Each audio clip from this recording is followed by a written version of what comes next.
Hello, I'm Rachel Babin from Oncology News Australia, proud producers of the Oncology Journal Club podcast. Welcome to another entertaining and informative episode. We're all about the P's this week: procrastination, P values, and yes, even peeing. Eva Segelov talks us through avoiding common P value pitfalls and understanding statistical significance. Craig Underhill looks at bone resorption inhibitors in metastatic castration-resistant prostate cancer. And Hans Prenen talks us through a fascinating study exploring how EGFR activation limits the response of liver cancer to Lenvatinib. Quick bites are as diverse as ever, and you'll learn why procrastination is good for your creativity in the amazing article of the week. As ever, you'll find links to all of the papers, bios, and Twitter handles in the notes on our website. For regular news and podcast updates, subscribe to the Oncology newsletter on oncologynews.com.au. It's free and it's a great way to support the OJC. This is Rachel Babin, and this is the Oncology Podcast.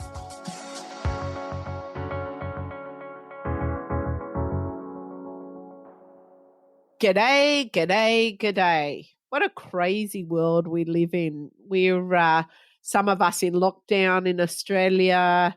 Vaccination rolling out is slow. What's happening over in your world, Hans?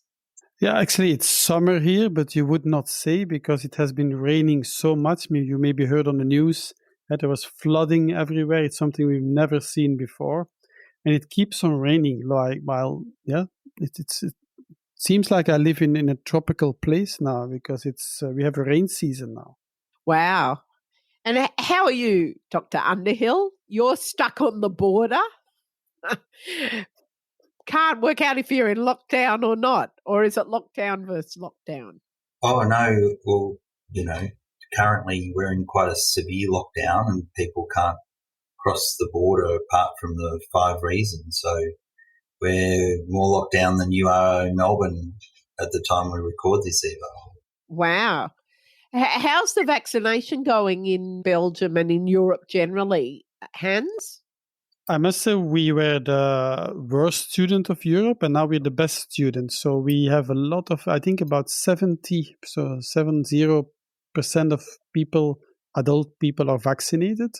And now we start vaccinating younger people, so also kids from 12 years on. So my daughter, for example, is 13 and she will get in 2 weeks her first vaccine. And then 1 of August, her second one, because school starts the 1st of September. So she will be fully vaccinated before school starts. So the number of vaccinations is very high in Belgium. Oh, wow. Great. And so what's happened with Delta? You see that there is more Delta now coming, but it seems that there's not many more hospitalizations. And this is mainly due to the vaccination because it's milder.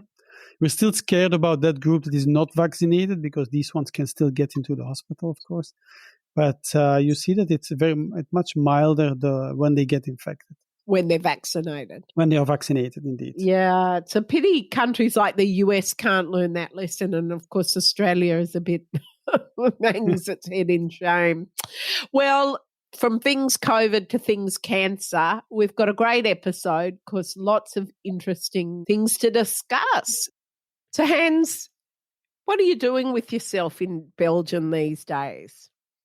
Actually, reading a lot of papers. And as you know, I'm a big fan of nature. And 90% of the time, I don't understand what's in there. But this week, I read a paper in Nature which I understand, which is also quite interesting. So I'm very willing to present it to you. Fantastic. It's called EGFR activation limits the response of liver cancer to Lenvatinib. And it's published in Nature in July 2021. And it's by the group of René Bernards. Of course, he worked together with a lot of other groups, as it goes usually in Nature. But why is this an interesting paper? Because hepatocellular carcinomas we treat now with multi-TKIs such as sorafenib, regorafenib, Lenvatinib, or now the new combination of bevacizumab plus atezolizumab. It's the latest new treatment. But the overall response rates of, let's say, Lenvatinib, it's only 24%. So there are better combination therapies needed. And what's the technique that the guy uses in his paper? So cancer cells, they often become resistant by using alternative signaling routes. And what he did was using the genetic technique called CRISPR. I think most of the people know this by now. And he blocks all these roots one by one to see which one makes the cells lethal. And it turned out that EGFR gets activated in liver cancer cells as soon as the drug lenvatinib is administered. So he hypothesized, if you give lenvatinib, you get upregulation of another pathway, in this case, EGFR. So let's block EGFR. So mechanistically, he also looked why does EGFR gets upregulated, and he explains that it was due to inhibition of FGF receptor. It leads to feedback activation of the EGFR ERK pathway. So then he used mouse models. He evaluated if adding gefitinib, it's an anti-EGFR, could overcome resistance, which was the case in these mice. Then they did also a proof of concept study, not in a lot of patients, only in 12 patients. And these patients were resistant to lenvatinib.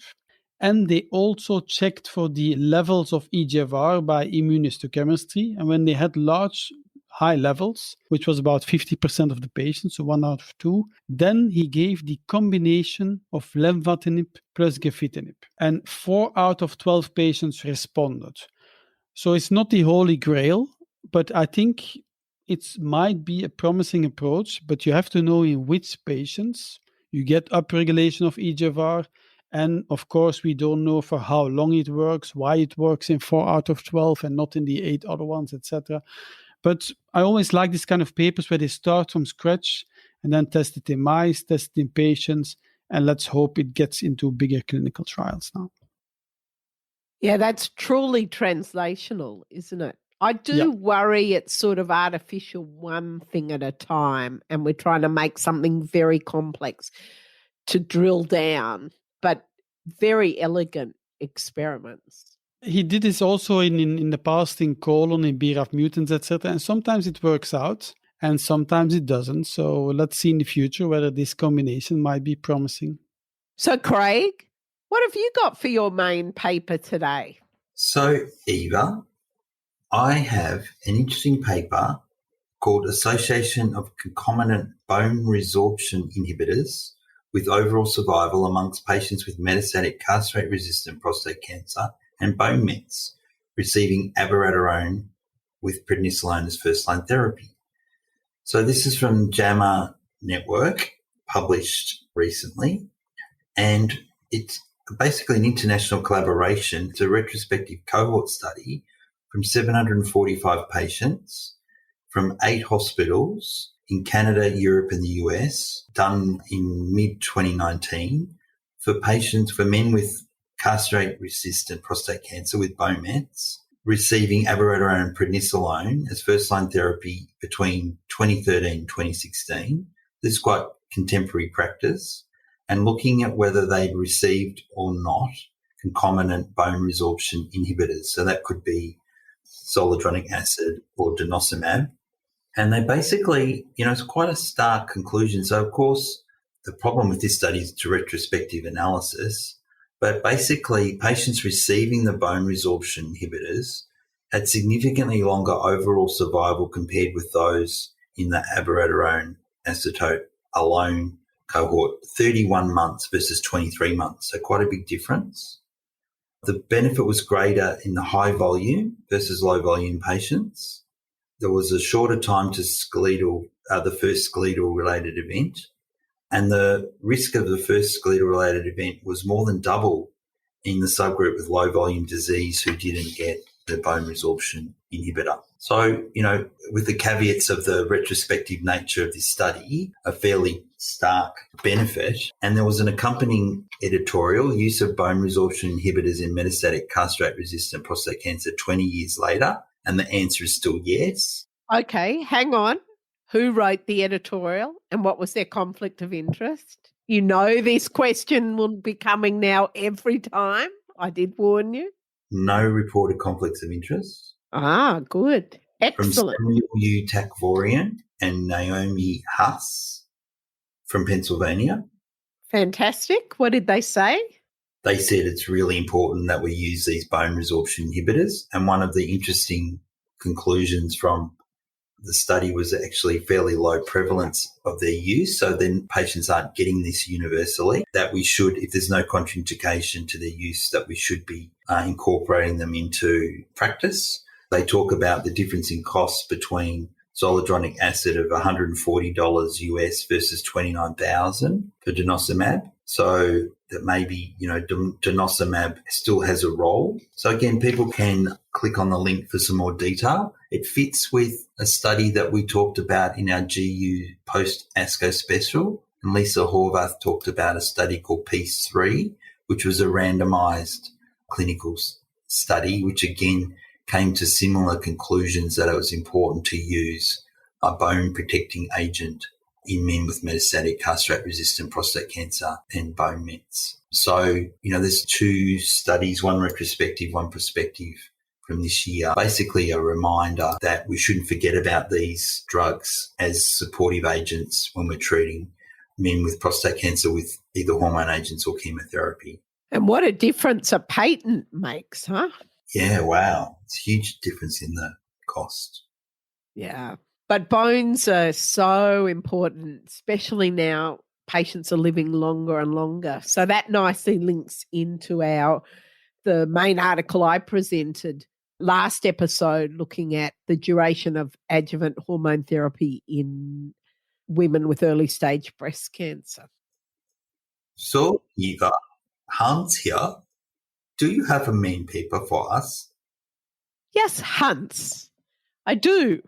And thank you for asking me, because Craig's left the recording to go for a pee.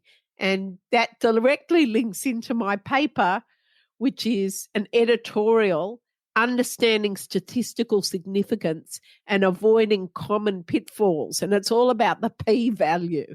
It might be a different P. But this was published in Clinical Oncology, June the 29th. And, it sounds boring, but I'm going to go over this because P values, purpose and use.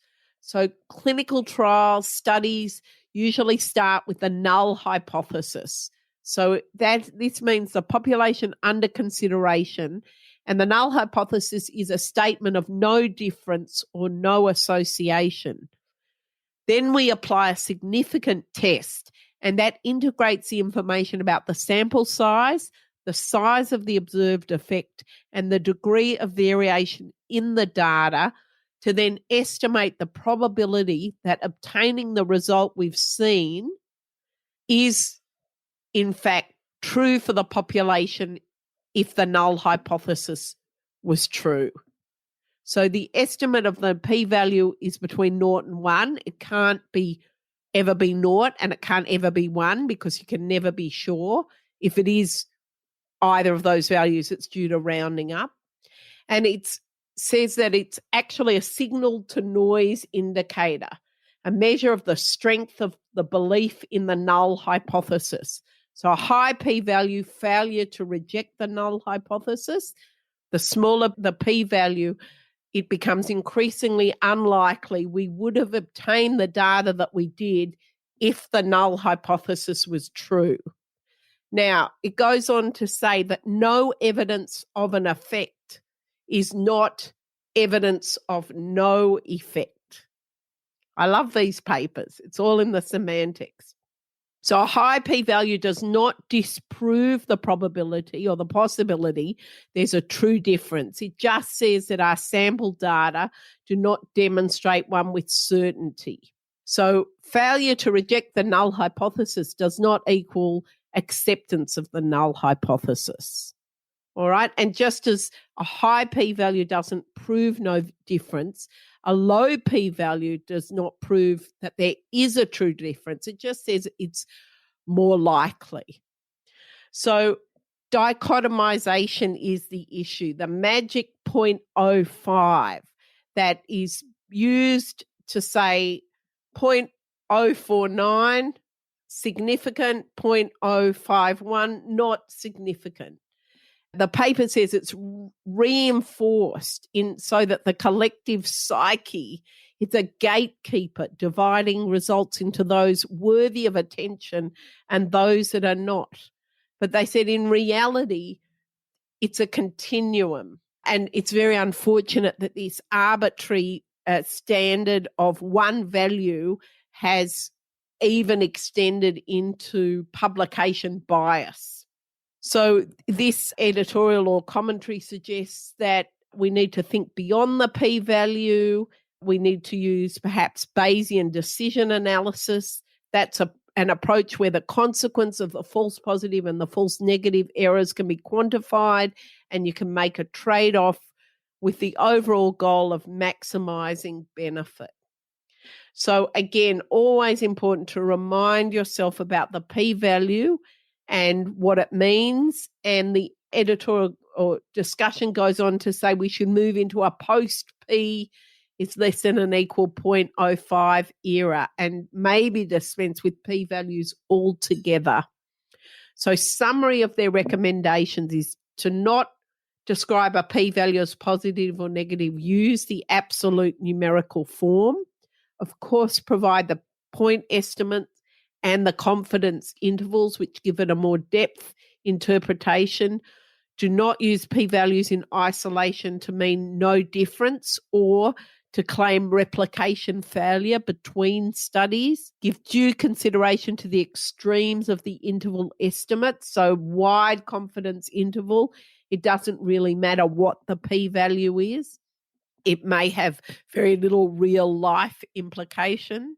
I love this one. Use caution and humility when presenting conclusions, remembering that uncertainty always exists, and be aware of the limitations of different statistical tests in different scenarios, and consider if an alternate model is better suited to the data. So I recommend everyone read that paper and stick it up on the wall of your toilet when you're having a pee to remind yourself about the pee. A few dad jokes in there. Okay, Craig, we better go to your short bite. So I think in the intro you said we've got a little bit about COVID, a little bit about cancer. Well, I've got a little bit about both here. So I've got a couple of papers about vaccines because everyone loves all the info about vaccines. Vaccine. Do you want to sing? There was some group from MOGA who did a guideline. Have we talked about that before on the podcast? I think so. Yeah, so that's being updated continuously. So there's about 5, 6, 7 versions of that now published on the MOGA website. So people should go to moga.com.au if they want to see the latest advice. But firstly, there's a paper from Israel called The Serological Status and Toxic Effects of the SARS-CoV-2 BNT162b2 Vaccine in Patients Undergoing Treatment for Cancer. That's the Pfizer, isn't it? Yeah, I was going to say AKA Pfizer. Have you seen that skit about the people in Brighton and they want to have the Pfizer, not the easy? So This is patients who got the Pfizer, but study was done in January 2021, was initiated then. So the cancer patients or healthy participants had got the Pfizer between January 15 and March 14. So that's pre-Delta, I'm pretty sure. And so basically patients who had the Pfizer did with cancer with the second dose reached a seropositivity rate of 86%. Patients undergoing chemotherapy had reduced immunogenicity with a hazard ratio of 0.41, confidence intervals 0.17 to 0.98, so very broad. In the seronegative patients, the rate of documented absolute leukopenia reached 39%. No COVID-19 cases were documented throughout the study period. However, 2 cases in the patient cohort were noted immediately after the first dose. So this is 232 patients with cancer. So some evidence that there was a lag in the seroconversion, but still a very good level achieved with the Pfizer vaccine in cancer patients in early part of 2021. Then a patient more recently from the New England Journal, Effectiveness of COVID-19 Vaccines Against the Delta Variant. So the effectiveness after 1 dose of either Pfizer or AZ was notably lower among persons with the Delta variant, 30%, compared to those with the Alpha variant, 48%. So similar results for both vaccines. The Pfizer vaccine, the effectiveness of 2 doses was 93% amongst persons with the Alpha variant, 88% with Delta, so a small drop. With the AZ, the effectiveness of 2 doses was 74%, with Alpha 67%, with Delta. So again, a small drop. And overall, the Pfizer was a little bit more effective. So not cancer patients, can I clarify? All comers. All comers. There's been some interesting commentary about whether we're allowed to discuss results and say one is better than another and the impact that that's had on vaccine hesitancy, and it's getting really complicated. But are you going to put in a plug for our Serosnet study then? Yes. Eva, tell us all about the Serosnet study. Well, we have received some funding from Cancer Australia to do a study, hopefully recruiting 500 patients. We're racing against vaccination. I'm not against vaccination, of course. We want everyone to get vaccinated. We're trying to get a pre-vaccine sample and serial samples in various cancer cohorts to really sort out this issue of both serological conversion but also T-cell immunology, and we've also got quality of life and hesitancy, a whole lot of other things. So I've been pretty busy, and my wonderful team have done an amazing job getting this study up and running in a really short period of time. And what about the amazing team in Albury who got research governance urgently in 2 days? Well, that's for our CanVax study. So that's our vaccine hesitancy study, and that was amazing. And we look forward to all the results coming out.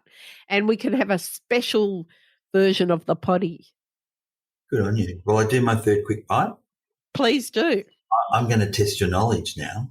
So this was a paper from Lancet Oncology, evidence-based approaches for the management of side effects of adjuvant endocrine therapy in patients with breast cancer. So we know, of course, that patients are living longer after the treatment for breast cancer, which is fantastic. But it does mean that they can have increasing risk of various side effects related to the treatment.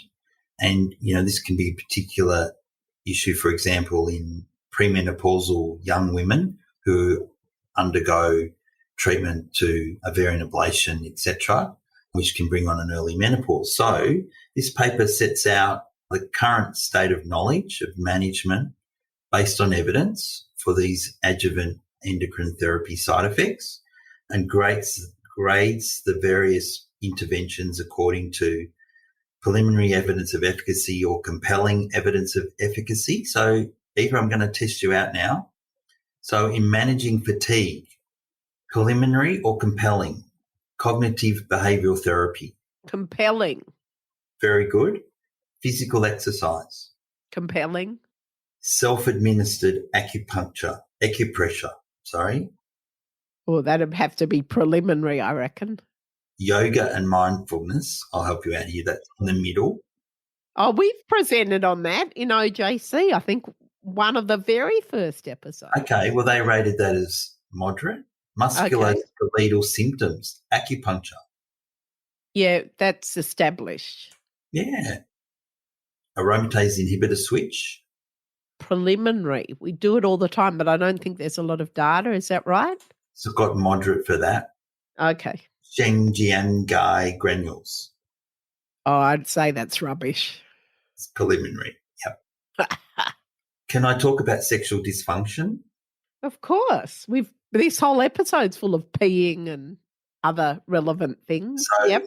Interventions for sexual dysfunction. Vaginal hormone. Oh, that's proven. Yep.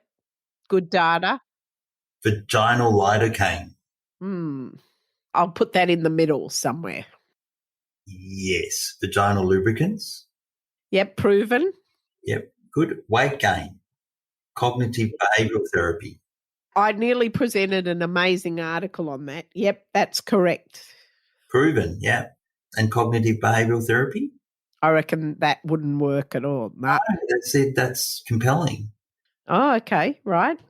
yoga and mindfulness for Yep. hot flashes? No, it's not. It's preliminary. Okay. So the main ones compelling there, gabapentin, pregabalin, progestogens, oxybutynin, SSRIs, clonidine. Of course, we know they all can have side effects. So Yep. there you go. So that sets out all the trials, all the evidence for those, and people can look at that as a really great review up to date where we're at in this field. Fantastic. That's a great one. I love that. I love ones with quizzes in them. I thought you'd like that. I'll try and give you a quiz. Now, I'll be quick. Do you want to hear my quick bites? Eva, please do your quick bites. Okay, so efficacy, safety and biomarker analysis of combined PD-L1 with atezolizumab and VEGF bevacizumab blockade in advanced malignant peritoneal mesothelioma. So we know the data in pleural mesothelioma. This was published mid-July in Cancer Discovery. 20 patients who had progressed on pemetrexed-based chemotherapy. They had primary endpoint confirmed objective response 40%, median duration of response 12.8 months, 75% of the responses last for more than 10 months, progression-free overall survival at 1 year 61 and 85% respectively, responses in tumour with low TMBs and independent of PD-L1. A biomarker of baseline EMT, epithelial mesenchymal transition gene expression, was correlated with therapeutic resistance and response. So conclusion, atezo-bev showed promising and durable efficacy in patients with advanced peritoneal meso, acceptable safety profile, and a grave unmet need for this orphan disease. What's the quiz? I haven't got a question yet. So it's a really interesting paper. It doesn't sort of make sense that it would work in peritoneal versus pleural. But look, this could be the access program update because apparently the company that makes bevacizumab has actually got an access program for the drug in mesothelioma based on this evidence. Oh, that's interesting. Yeah, there's a national study in first-line mesothelioma, and there was a meeting about that recently. And this came up as a bit of a problem for getting people on trial because of these access programs. And of course, Ipi-Nivo has gone on to the PBS in Australia for any line of therapy for mesothelioma. For the epithelioids, the jury's out really its effectiveness. It appears to be much more effective in sarcomatoid. So the consensus was that the national study randomizing people, especially in the epithelioid cancers, between chemotherapy, Ipi-Nivo is still valid. But this access program for bevacizumab actually came up as an issue. So this is based on a safety and biomarker analysis, phase 2, right? And so the drug's now being given away. Well, this is peritoneal, not plural, but it's interesting, isn't it? Yeah. Okay, well, I'll give you another quick bite then. Did you see that I'm interested in this topic? Oh, you're very and knowledgeable, very unusual. Yeah. What else have you got for us, Eva? Well, I've got an end-stage trial of cabozantinib for refractory thyroid cancer.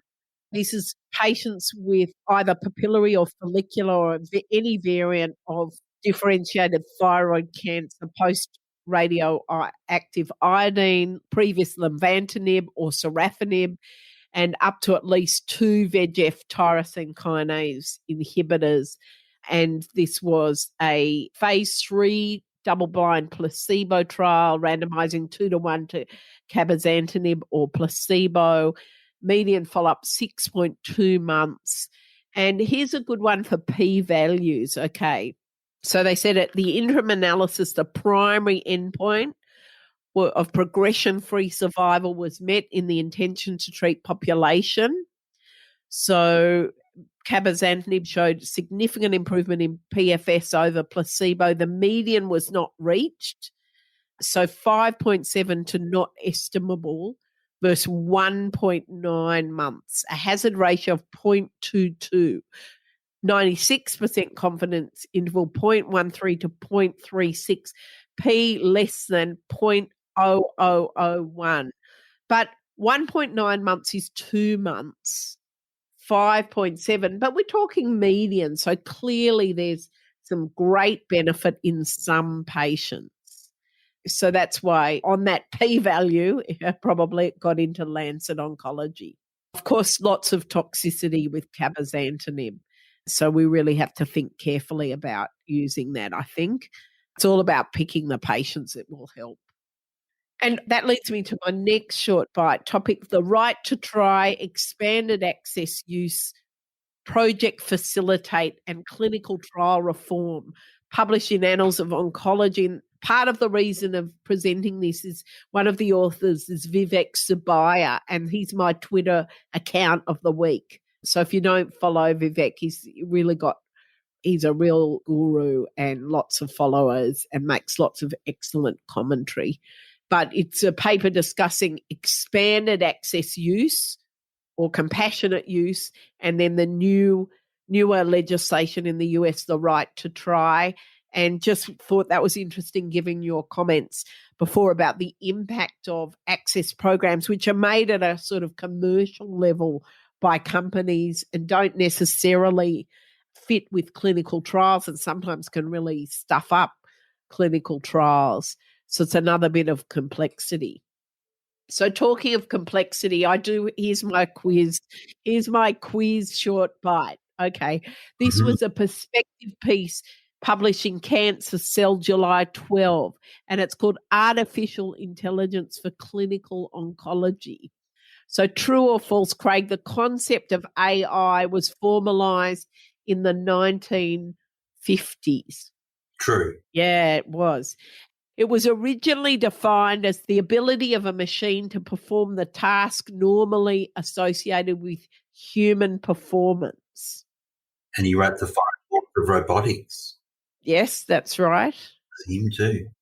So that was AI, and then there's the concept of machine learning, which refers to an algorithm's ability to learn data and perform tasks without explicit programming. So you don't program it to do this. You've just got an algorithm and the machine can work out to do the task.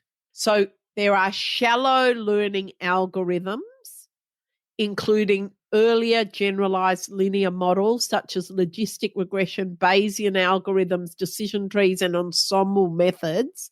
Are you still with me? No. That's shallow learning. Now, what is deep learning? That's my question. It's a newer subset of machine learning. And what it means is, because we hear it all the time, but when you're actually asked to define it, it's hard, isn't it? It means the ability to learn patterns from raw, unstructured input data by incorporating layered neural networks. So supervised learning, which is the most common form of medical AI, there's a neural network that generates a prediction from the input data and compares it with a ground truth annotation. So if I've lost you, click on the link. But it is very interesting. And what it says is for the purpose of clinical application, we can view AI as a spectrum of algorithms, and their utility is linked to the characteristics of the task under the investigation. So you've got to understand the data stream. And so there's all this talk about big data and how we use it. And it says, in general, deep learning networks offer nearly limitless flexibility in input, output, architectural, and parameter design, and thus are able to fit vast quantities of heterogeneous and unstructured data never before possible. So that sounds scary. And in particular, deep learning can learn nonlinear and highly dimensional relationships, including time series data, pixel by pixel imaging data, unstructured text data, audiovisual data, or biometric data. And data with significant spatial and temporal heterogeneity are particularly well suited for deep learning neural networks. But This power comes at the expense of limited interpretability, I think because no one understands it, and a proclivity for overfitting data if you don't train it on a large enough representative data set. So deep learning, they say, has opened the door to big data analysis in oncology and promises to advance clinical oncology as long as certain pitfalls in development and implementation can be overcome. And thank God we'll be retired, Craig, before we have to understand this stuff, and we'll leave it to Gen, whatever it is, the latest Gen, our kids. Yeah. All right, so that's all too hard. So I do have a reassuring, amazing article of the week for you. Fantastic. What is it, Eva?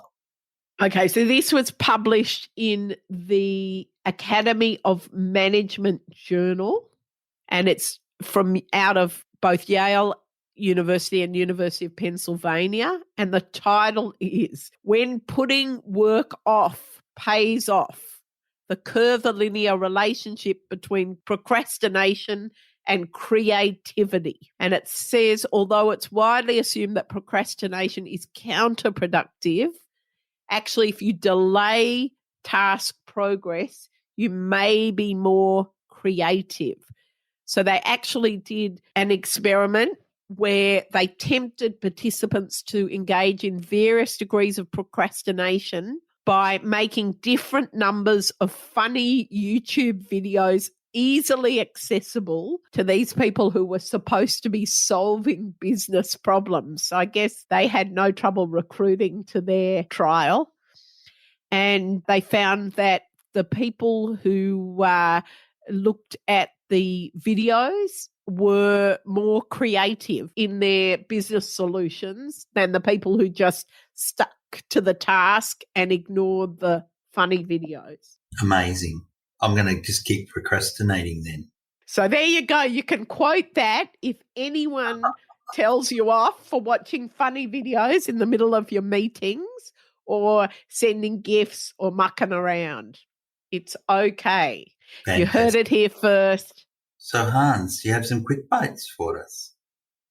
Yeah, so this week I selected 3 quick bites. The first one is a phase 2 study of pembrolizumab in MSI-high endometrial cancer with Lynch-like versus MLH1 methylate characteristics. So let me explain a bit. We know that 1 out of 3 of endometrial cancers have an MSI-high phenotype. So it's quite a lot. And it's either germline mutations, Lynch, we know this, or it's somatic mismatch repair mutations, and then it's called Lynch-like, or it's sporadic due to methylation of MLH1. And so these are the 3 reasons why you can have an MSI-high phenotype. And they had 24 patients in the study. 6 had Lynch-like, and 18 had a sporadic one.